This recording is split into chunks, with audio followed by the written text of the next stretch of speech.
नमस्कार, मैं रजत मिश्रा आज की कक्षा में आप सभी का स्वागत करती हूँ। हम पढ़ रहे थे रूपक अलंकार के भेद और उसी के अंतर्गत आज देखेंगे निरंग रूपक और परंपरित रूपक। सांग रूपक हमने पहले पढ़ा था, आज उसी का भेद का एक दूसरा भेद निरंग रूपक। निरंग रूपक की परिभाषा पहले देखते हैं। केवल उपमेय पर उपमान का आरोप हो। निरंग रूपक कहाँ है? जहाँ केवल उपमेय पर उपमान का आरोप हो, यानी विशेष पर विशेषण का आरोप हो और उसके अंगों का उपमेय के साथ ना बताया जाए। जैसे हमने सांग रूपक अलंकार में देखा था कि केवल उपमेय पर उपमान का आरोप ही नहीं था, बल्कि उसके उपमान के जितने भी अंग थे वो भी उपमेय के साथ जुड़े हुए थे, उनका भी आरोप उसके ऊपर था। लेकिन यहाँ पर ऐसा नहीं, यहाँ पर केवल उपमेय पर उपमान का आरोप होता है। जैसे उदाहरण देखें, चरण कमल मृदु मंजू तुम्हारे। अब चरण कमल, कमल का जो चरण है उसके ऊपर जो आरोप है वो केवल कमल का ही आरोप है। चरण कमल, कमल के समान क्या है? चरण है। चरण कमल रूपी जो चरण है केवल कमल का ही आरोप है, कमल के और जो अन्य अंग हैं उनका आरोप चरणों पर नहीं है। तो जहाँ पर केवल उपमेय पर उपमान का आरोप हो वहाँ पर निरंग रूपक अलंकार हो।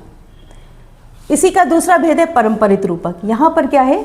दो रूपक होते हैं, एक रूपक का कारण दूसरा रूपक होता है।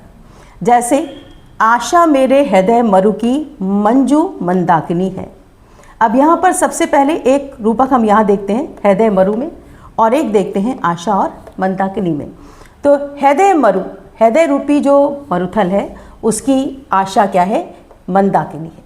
तो हृदय मरु, क्योंकि हृदय को पहले ही मरु बना चुके हैं इसलिए उसी का कारण क्या हो गई? आशा हो गई।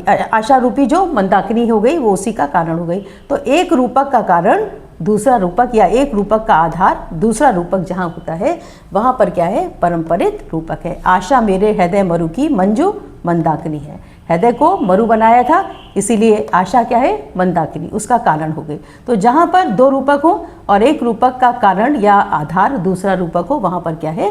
परंपरित रूपक।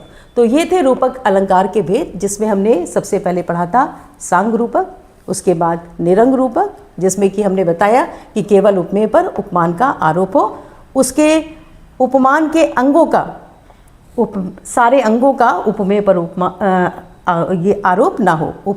जो उपमान है उसके अन्य सभी अंगों का उपमेय पर आरोप ना हो, केवल उपमेय पर उपमान का आरोप हो, वहाँ पर क्या है? निरंग रूपक।